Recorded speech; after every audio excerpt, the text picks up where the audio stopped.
పెళ్లి కుదరడం లేదని ఓ యువకుడు రైలు కింద పడి ఆత్మహత్యకు పాల్పడ్డాడు. ఈ విషాద ఘటన కామారెడ్డి మండలం నర్సన్నపల్లి గ్రామంలో ఆదివారం రాత్రి చోటు చేసుకుంది. గ్రామస్తులు తెలిపిన వివరాల ప్రకారం గ్రామానికి చెందిన జాప మహేష్ దుబాయ్ కి వెళ్లి వచ్చాడు. పెళ్లి చేస్తే భారం దిగుతుందని, తన కొడుకు ఓ ఇంటివాడు అయితాడని, తన ఇంటికి కోడలు వస్తుందని తండ్రి సాయిలు భావించాడు. కొడుకు కోసం చాలా వరకు పెళ్లి సంబంధాలు చూశాడు.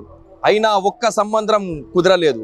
దాంతో మహేష్ తనకు పెళ్లి సంబంధాలు కుదరడం లేదని తీవ్ర ఆవేదనకు గురి. అయితే ఆదివారం రాత్రి 8 గంటల ప్రాంతంలో బయటకు వెళ్లిన మహేష్ చాలా సేపైనా ఇంటికి రాకపోవడంతో తండ్రి గ్రామంలో వెతుక్కుంటూ వెళ్తుండగా రైలు పట్టాలపై విగత జీవిగా కనపడ్డాడు. దీంతో తండ్రి కన్నీరు మున్నీరుగా విలపించాడు. విషయం కాస్త క్షణాల్లో గ్రామ ప్రజల్లోకి వ్యాపించగా గ్రామస్తులంతా రైల్వే ట్రాక్ వద్దకు చేరుకున్నారు.